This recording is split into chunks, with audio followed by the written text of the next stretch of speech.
आज होता सॅटर्डे आणि नाश्त्याला बनवला होता मी ढोकळा आणि इथे गावाकडून शेंगा दिल्या होत्या, त्याही मी शिजवून घेतल्या होत्या. मस्त एकत्र बसून नाश्ता करायचा. मग रेशूला आवाज दिला तर मॅडम आमची अशी बिझी झाली टीव्हीमध्ये. नंतर आम्ही छान असा नाश्ता केला सगळ्यांनी बसून.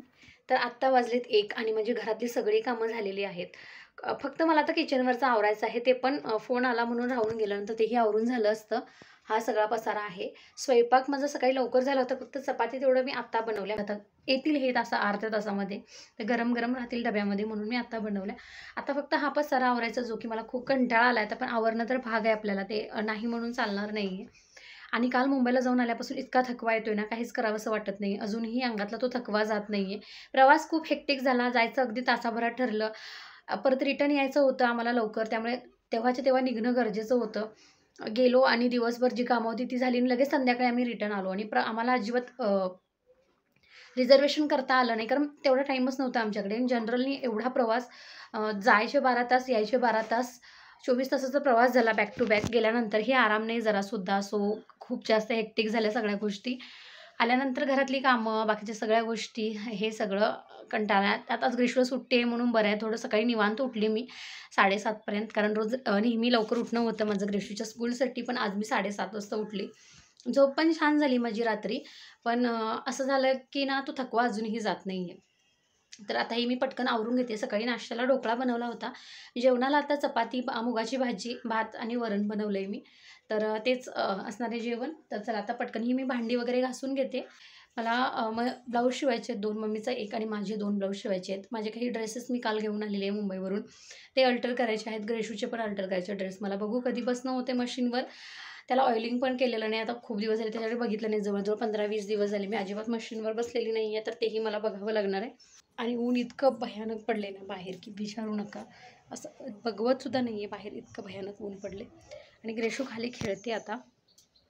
तर चला मी हे सगळं पटकन आवरून घेते. आणि ह्या ज्या झेंडूच्या माळा वगैरे आहेत ना, हे म्हणजे फुलं आर्टिफिशियल त्या माळा आहेत ना, ते आता काढून ठेवायचे आहेत मला. कारण झाले आता सगळे सण झाले, तर ते काढून व्यवस्थित पॅक करून ठेवलं की ते नेक्स्ट इयर परत यूज करता येतं. सो चला हे आवरून घेते आणि नंतर तुमच्यासोबत जमल्यास व्हिडिओ कंटिन्यू करते. शेंगदाण्याचा कूट बनवला होता, तो मिक्सरच्या भांड्यात तसाच ठेवून दिला रात्री, कारण रात्री बनवली होती मी शिमला मिरचीची भाजी शेंगदाण्याचं कूट घालून आणि ती खूप छान झाली होती. पण त्याच्यानंतर ते तसंच मिक्सरच्या भांड्यात मी ठेवून दिलं घाई गडबडीमध्ये. आत्ता मी ते काढून ठेवलं आहे आणि मला आता भांडावं मिक्सरचं, कारण मला बनवायचं आहे तूप. खूप दिवसापासून दुधावरची साय जमा झाली होती, तर म्हटलं आज बनवूनच घ्यावं. हे भाजी घेऊन आले होते सकाळी जाऊन, मेथी आणि कांदे आणि टोमॅटो आणले होते. जास्त काही भाज्या आणल्या नाहीत. बघूया म्हटलं आता हळूहळू सगळं भरायचं फ्रीजमध्ये. आणि तूप मी काढायला घेतलं, म्हणजे लोण्याचा गोळा काढून घेतला आणि मस्त असं तूप कढवून घेतलं. भरपूर तूप निघालं आणि एवढं तूप आम्हाला महिनाभर पुरतं. तर एवढं तूप निघालं आहे बरणी भरून. हे थोडं गार झालं, हलकंसं कोमट आहे, म्हणून मी आता हे थोडा वेळ असंच ओपन ठेवून देणार आहे. जरा कमी बरणी भरलेली. आत्ता वाजलेत 10 आणि माझं आणि ग्रेशूचं जेवण झालेलं आहे. भांडी घासायची आहेत फक्त. कसाही लेट झाला आहे म्हटलं, आता हे येतील 15-20 मिनटामध्ये, तर आता एकत्रच भांडी घासायची. सारखं सारखं नको वाटतं आहे. आता पाण्यामध्ये थोडंसं गार आहे बाहेर वातावरण, तर नको वाटते पाण्यामध्ये. मी आता ग्रेशूची स्टडी घेत बसली होती. झाली तिची स्टडी. आता ती टी व्ही बघत बसले मॅडम आमची. तिचं ना एक रुटीन मी बनवलेलं आहे. खेळून वगैरे घेते, अभ्यास करते आणि मग जेवण करते. जेवण झाल्यानंतर थोडा वेळ परत टी व्ही बघते आणि मग रात्री झोपताना छान फ्रेश होते, ब्रश करते आणि मग कपडे चेंज करून मस्त झोपी जाते. तर हे रुटीन बसवायला मला थोडासा वेळ लागला, कारण गोष्टी तिला जोपर्यंत तिला त्या गोष्टी ती आवडीनं करत नाही ना, तोपर्यंत सतत कर कर म्हणून सांगण्यात काही एक अर्थ नाही. मुलांनी त्या आवडीनं केल्या पाहिजेत. मी गेले खूप दिवस ग्रेशूला ह्या गोष्टी करून घ्यायचा प्रयत्न केला, पण ती थोडं कंटाळा करत होती. पण आत्ता तिचं रुटीन खूप छान बसलेलं आहे आणि मला खूप भारी वाटतंय. आता नाही सांगितलं तरीसुद्धा ती तिचं रुटीन बरोबर फॉलो करते आणि आम्ही मुंबईला गेलेलो तेव्हाही तिनं ते सगळं फॉलो केलं.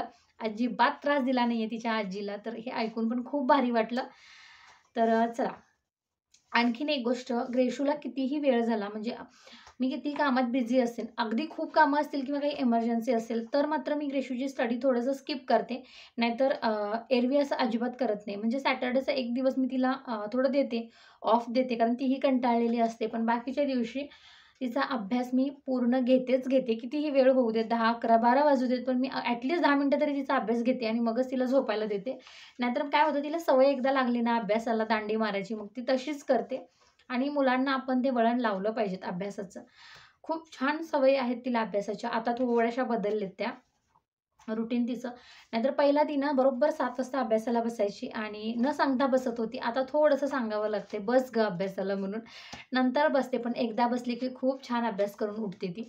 त्यामुळे ते टेन्शन नाही. पण मी सॅटर्डेला तिला जी सुट्टी देते अभ्यासाला, ती सुट्टी ती मी संडेला कव्हर करून घेते म्हणून मी तिला देत असते. नाहीतर मी असं तिला अजिबात सुट्टी देत नाही. अभ्यासाच्या बाबतीत मी ढील देत नाही तिला. बाकी सगळ्या गोष्टींमध्ये पण छान रुटीन बसवलेलं आहे तिचं. तर एकंदर तिच्या बाबतीत आता थोड्या गोष्टी मला ईझी व्हायला लागल्यात. कारण ती आता मोठी झाली थोडीशी. स्वतःची स्वतः गोष्टी करते, बॅग स्वतःची स्वतः भरते, सकाळचं रेडी पण होते स्वतःचं स्वतः. तिचे केस थोडेसे छोटे केल्यामुळे ती सगळ्या गोष्टी तिच्या आवरते. सो मला खूप हेल्प होते त्या गोष्टीची. तर आता काही वेळामध्ये हे येतील, मग ह्यांचं जेवण होईल आणि मग भांडी वगैरे घासून तेच नेहमीचं रुटीन. उद्या संडे आहे तर थोडंसं निवांत उठणार आहे उद्यासुद्धा. तर चला, आज फारसं असं काही वेगळं काही केलं नाही आहे मी. तूप बनवलेलं होतं तुम्हाला मी ते दाखवलेलंच आहे. आणि दिवस थोडासा आज मैत्रिणींमधून गप्पा मारण्यात गेला. थोडा वेळ मी स्वतःसाठी दिला, बाहेर गेली, थोडं मैत्रिणींमध्ये बसलेली, तर तो वेळ खूप छान गेला. तर असा होता आजचा दिवस. काही फारसं असं वेगळं झालं नाही, त्यामुळे ते व्हिडिओ शूटही मी केलेला नाही आहे. तर तुम्हाला माझे व्हिडिओ आवडत असतील तर चॅनलला सबस्क्राईब करून नक्की जा आणि व्हिडिओ कसे वाटतात ते कमेंट सेक्शनमध्ये प्लीज सांगा.